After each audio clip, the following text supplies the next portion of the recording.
नमस्कार, मेरे साथ इस समय मौजूद है रितु बनावत जी। आप अंदर मौजूद थी, क्या कुछ पूरी बातचीत हुई सदाचार कमेटी की बैठक के समय के बाद? अब आप वापस आई हैं, क्या कुछ अंदर बातचीत हुई? देखिए, उन्होंने मुझे अपना पक्ष रखने का मौका दिया कि आप जो भी कहना चाहते हो कहो और जो भी चीज़ें टेबल करना चाहते हो वो टेबल करो। तो मैंने जो मेरे पास साक्ष्य थे, जैसे एफएसएल रिपोर्ट, मेरे घर के सीसीटीवी फुटेजेस वगैरह सारी चीज़ें मैं उनके रखी, और भी जो लेटर्स थे 2 सालों के मेरे जो काम थे विधायक निधि के, वो भी मैंने उनके समक्ष रख दिए। तो मैंने सारी चीज़ें उनके सामने रख दी। तो ये कहीं कोई बात ही नहीं है, सारी चीज़ें मैंने उनके सामने रख दी हैं और अपना पक्ष पूरा मजबूती के साथ में रख दिया है कि कहीं पर भी मैं कमज़ोर नहीं हूँ, ना मैंने कुछ गलत किया।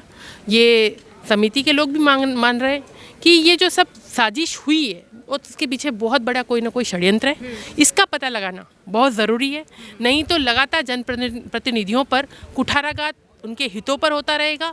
जो जनता की बात उठाएगा उसको अलग अलग तरीके से अपने निजी स्वार्थों के लिए, अपने टीआरपी बढ़ाने के लिए लगातार प्रयास किया जाता रहेगा कि उनको कैसे दबाया जाए। बस मैंने सीबीआई जांच की भी मांग की है। जी बिल्कुल, मैंने सीबीआई जांच की मांग की थी और मैंने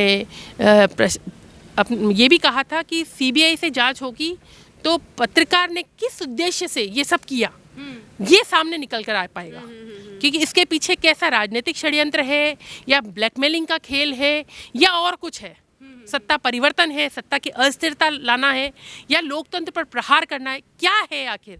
इसके लिए, इसको जानने के लिए सीबीआई की मांग करने का करी है। मैंने मुख्यमंत्री जी को कहा है, मैं ये भी कह रही हूँ कि सीबीआई से आप कराओ, बहुत अच्छी बात है, नहीं तो हाईकोर्ट के माननीय न्यायाधीश हैं, उन सिटिंग जजेस जो हैं उनके माध्यम से इसकी जाँच कराई जाए, ताकि जनता को पता चल पाए कि हमारे राजनेता क्या कर रहे हैं, हमारे जनप्रतिनिधि हमारे हितों के साथ कितना हमारे हितों का ध्यान रख रहे हैं, सब चीज़ सामने आनी चाहिए। एक आखिरी प्रश्न है रितु जी, जिस तरीके से अभी जो है छानबीन तो चली रही है, आप भी अपनी तरफ से हर संभव प्रयास कर रही है अपने आप को सच साबित करने का, लेकिन इसके अलावा जो पत्रकार स्टिंग ऑपरेशन किए थे, जिन्होंने आप पर ये गंभीर आरोप लगाए, उनका अभी कुछ क्या कहना है? क्या कुछ तरीके के उन्होंने साक्ष्य पेश किए हैं, किस तरीके के दस्तावेज पेश किए? मैं बताऊँ आपको कि खिलाफ जाने की जो बात है, आप कह रहे हैं, अगर वो खिलाफ करने की कोशिश करेंगे वो अपनी बातों में गिरेंगे।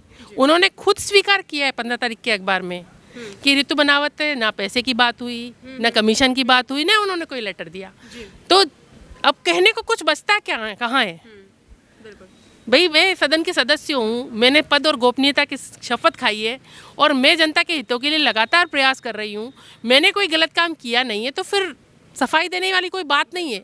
लेकिन क्या होता है कि राजनीति में छवि खराब करने का जो काम कर दिया जाता है, उसकी वजह से मुझे कहना पड़ रहा है आपके सामने, हर चीज़ का जवाब देने को मैं तैयार हूँ।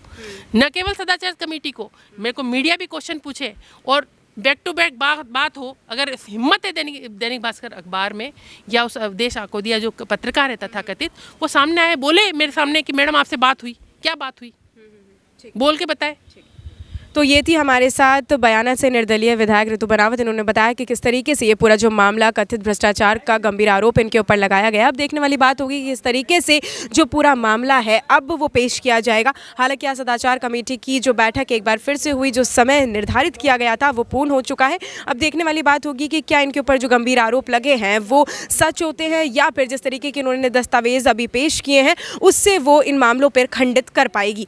लगातार आपको मामले पर अपडेट देते रहेंगे। मैं आपके साथ प्रिया बंसल, कैमरामैन जावेद के साथ, जयपुर।